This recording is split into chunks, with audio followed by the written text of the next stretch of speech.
You're in a crowd, and the singer stops singing. Thousands of strangers take the lyric instead. For 3 seconds, your voice doesn't feel like yours alone. You know your body is still separate. Your ribs, your breath, your hands. But something social gathers around you and the boundary gets strangely soft. Sociologists had a name for this long before psychologists tried to measure it: collective effervescence. A phrase that sounds old-fashioned but points to something precise.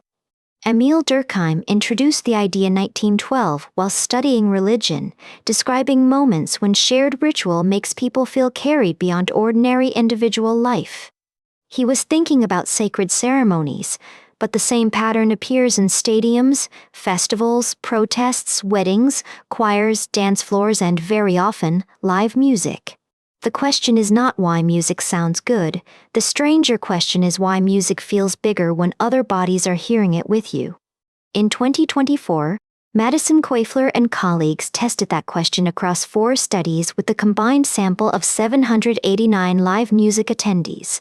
They defined collective effervescence as a felt sense of sacredness and connection that can emerge when people share emotion in large groups. That word, sacredness, matters. It does not have to mean religious belief.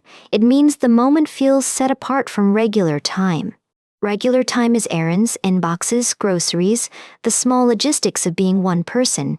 Effervescent time feels like stepping into a current already moving. Koefler's team found that collective effervescence at live music events uniquely predicted enjoyment during the event, even beyond liking the artist. It also predicted meaning in life during the event, suggesting that the social atmosphere contributed something the playlist alone could not provide. Softly. This is the part many people recognize but rarely say out loud. Sometimes a concert does not feel fun, it feels true. Not true as in factually correct. True as in your nervous system briefly accepts, I am not alone in feeling this much. The same 2024 research found that collective effervescence was associated with happiness 1 week after people attended a live music event. That does not prove the concert caused the later happiness for everyone.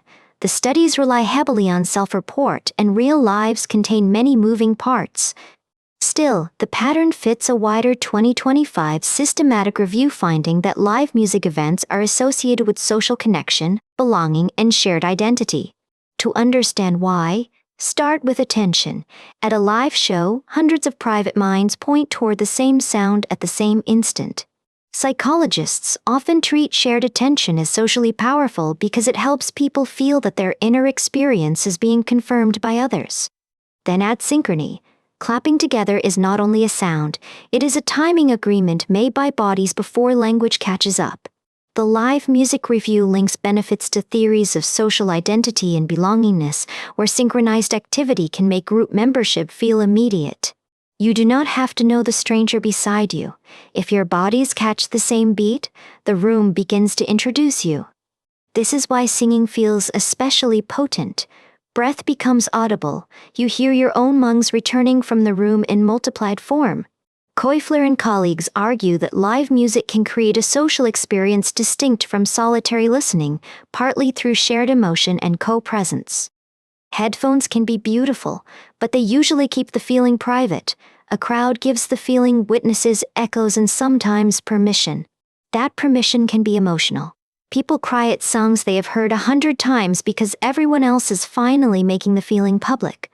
In the 2024 studies, collective effervescence predicted event enjoyment and meaning above other factors, suggesting it was not just musical preference wearing a mask. Meaning is an odd outcome for entertainment. We expect pleasure, we expect distraction. But meaning implies the event touched someone's model of life. A separate 2025 paper on social cure and savouring found that attending live music events is associated with well-being through social connection processes. Social cure is the idea that group belonging may support well-being, not because groups are magical, but because identity changes what stress feels like. The savouring framework adds another layer. People may carry the event forward by remembering, retelling, and mentally revisiting the shared experience. Think of the morning after a show. Your voice is rough. Your feet hurt. Yet some part of you feels oddly rinsed. You replay the chorus. Not because you forgot it, but because replaying it reopens the feeling of being inside it. Koefler's team found that the happiness linked to collective effervescence could still be detected a week later, after the lights and noise were gone. That afterglow may be one reason people describe certain nights as more than concerts. They become landmarks in autobiographical memory. You remember where you stood, who grabbed your arm, which lyric broke the room open. Memory attaches itself to shared intensity. The 2025 Systematic Review describes live music spaces as possible third places, social environments outside home and work where connection can grow. A third place does not demand intimacy, it only asks you to show up repeatedly enough that strangers become familiar shapes in your week. This matters because modern loneliness often hides inside convenience. We can hear any song instantly and still miss being heard hearing it.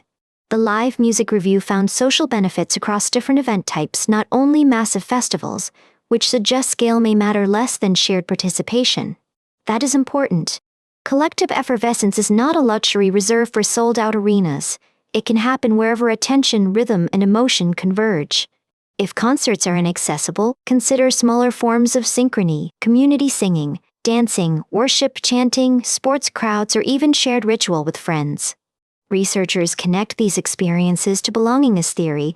Humans appear motivated not only to connect, but to feel that connection is stable and mutual. A crowd can offer a temporary answer to a very old question.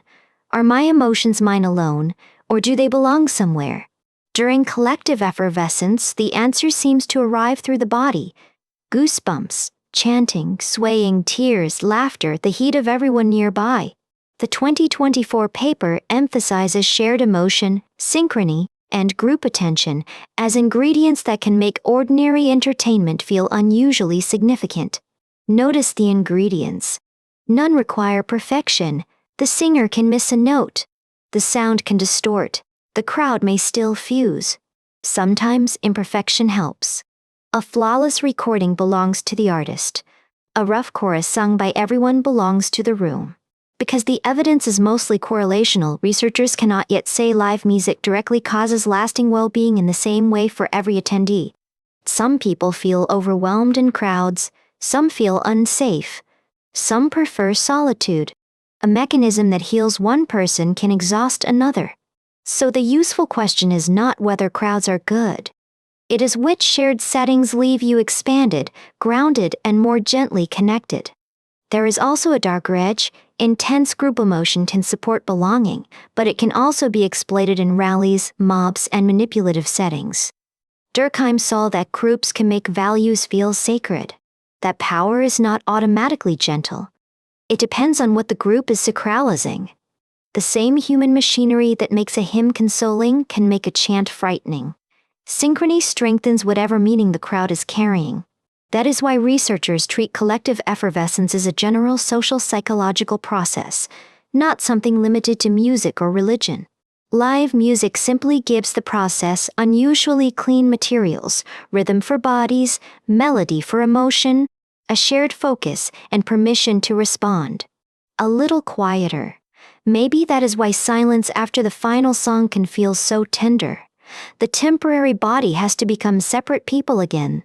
People drift toward exits. The spell does not snap. It thins. You return to your name, your plans, your separate route home. The lasting effects may depend partly on savouring whether people mentally revisit the event and keep the social meaning alive afterward.